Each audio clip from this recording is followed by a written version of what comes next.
Sekitar 1 bulan yang lalu, kita sudah membahas self-propelled anti-aircraft gun alias SPAC bernama 2K22 Tunguska dari Rusia dan juga Flak Panzer Gepard dari Jerman.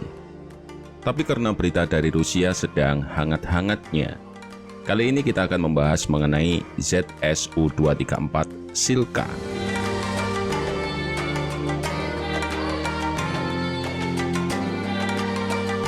ZSU-234 Silka adalah sistem senjata anti pesawat yang dirancang oleh Uni Soviet pada tahun 60-an. Namanya sendiri memiliki arti ZSU yang merupakan singkatan dari Zenitnaya Samokhotnaya Ustanovka yang berarti sistem anti pesawat swagera. Angka 23 menandakan diameter lubang larasnya yaitu 23 mm dan angka 4 menandakan jumlah larasnya. Sedangkan nama embel-embel Silka yang dibawanya diambil dari nama sebuah sungai yang berada di Rusia Timur. Ada isu yang mengatakan jika versi awal dari Silka memiliki masalah serius. Ketika ia menembak dalam jangka waktu lama, senjata otomatisnya akan menjadi sangat panas. Karena panas yang dihasilkan tersebut, terkadang ia akan menembak sendiri secara terus-menerus sampai seluruh amunisinya habis.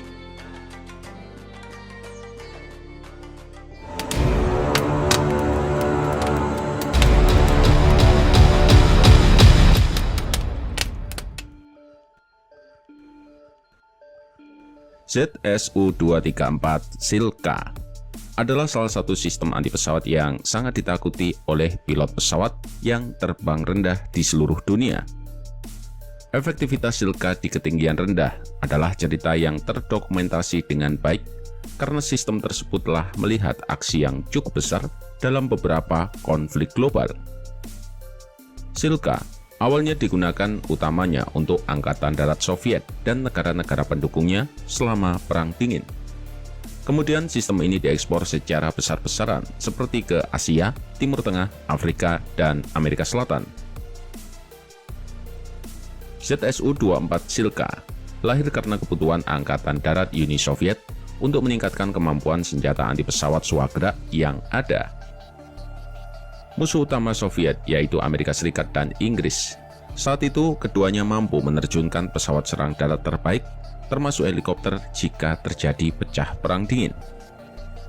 Pada saat itu, sistem utama anti pesawat yang tersedia untuk Red Army adalah seri ZSU-572 yang menggunakan meriam 57 mm yang sangat kuat. Namun, terlepas dari kaliber besarnya, sistem ini ternyata dibatasi oleh sistem pelacakannya. Selain itu, kemampuan penyimpanan amunisi onboard-nya juga dibatasi hanya 300 butir saja. Pengembangan penggantinya pun dimulai pada tahun 1957, yaitu dengan menggabungkan sasis GM575 dengan turret datar yang dilengkapi dengan 4 meriam otomatis 23 mm.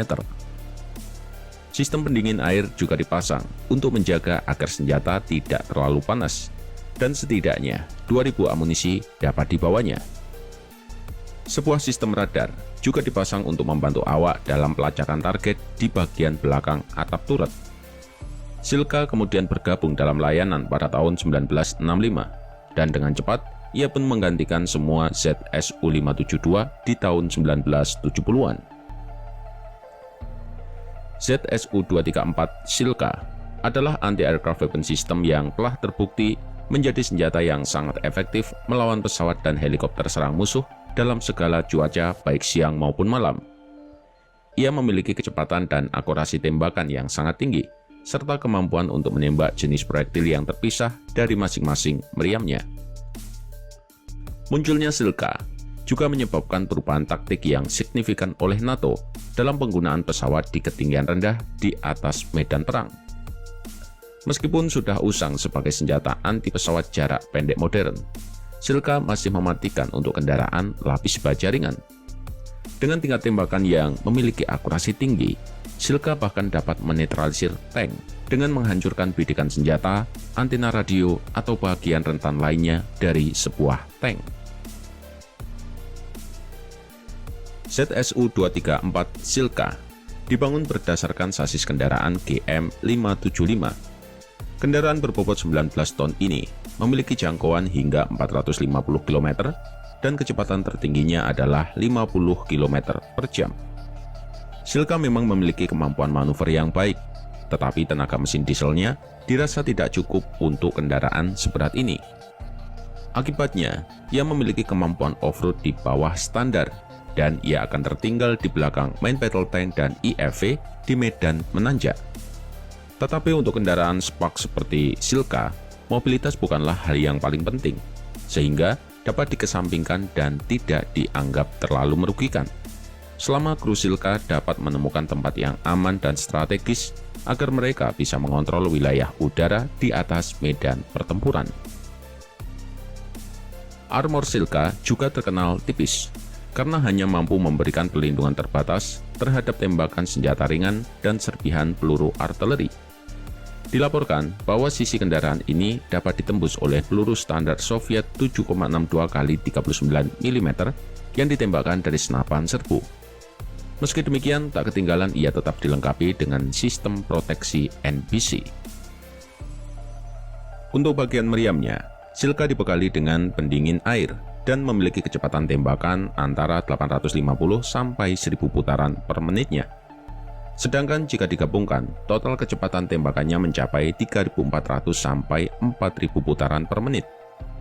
Dengan kapasitas amunisi mencapai 2.000 butir yang dibawanya, maka jika ditembakkan secara terus-menerus, ia akan bertahan sekitar 30 sampai 35 detik. Untuk radar yang digunakan, Silka dibekali dengan radar RPK2 Topol alias 1RL33.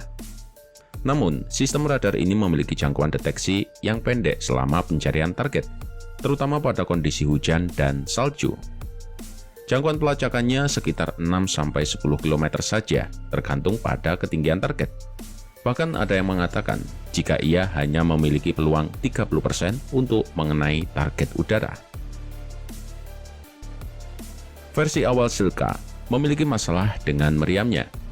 Ketika ia menembak dalam jangka waktu lama, senjata otomatis ini akan menjadi sangat panas. Karena panas yang dihasilkan tersebut, terkadang ia akan menembak sendiri secara terus-menerus sampai seluruh amunisinya habis. Masalah tersebut diakibatkan oleh sistem pendinginan yang tidak memadai dan membuat Silka berbahaya bagi operator yang menjalankannya. Untuk itulah, tidak disarankan untuk melakukan tembakan terus-menerus lebih dari 15 detik tanpa jeda pada model awal sampai masalah itu diselesaikan. Untuk pertama kalinya, Silka ikut serta dalam pertempuran di wilayah Vietnam selama tahap terakhir kampanye Ho Chi Minh pada tahun 1975, di mana baterai resimen artileri anti pesawat ke-237 mengoperasikan sistem pertahanan udara ini. Sistem baru ini menjadi kejutan yang tidak menyenangkan bagi pilot-pilot Vietnam Selatan. Kepadatan tembakannya yang tinggi dan amunisinya yang bisa meledak di udara membuat hampir tidak mungkin bagi para pilot yang terbang rendah untuk bisa lolos dari tembakan Silka. Meski demikian, sistem pertahanan udara baru ini lebih dikenal saat berperang aktif dalam serangkaian perang yang melibatkan negara-negara Arab melawan Israel. Dilihat dari konfigurasinya, pesaing langsung Silka adalah M163 Vulcan yang pernah digunakan Angkatan Darat Amerika dan sekutu-sekutunya. Melihat karakteristiknya, kedua sistem ini memiliki parameter yang sama, namun Silka memiliki tingkat tembakan dan kepadatan tembakan yang lebih tinggi. Melihat kemampuan yang dimiliki Silka, pada akhirnya Amerika pun dibuat penasaran.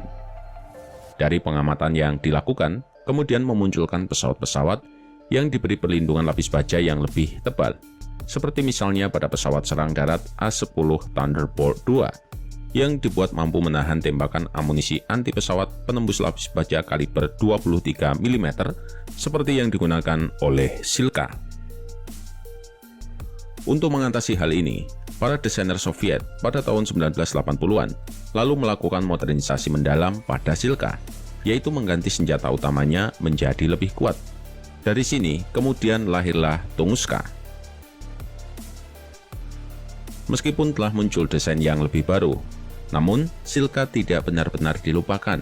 Bahkan lebih dari 30 negara tercatat masih menggunakannya.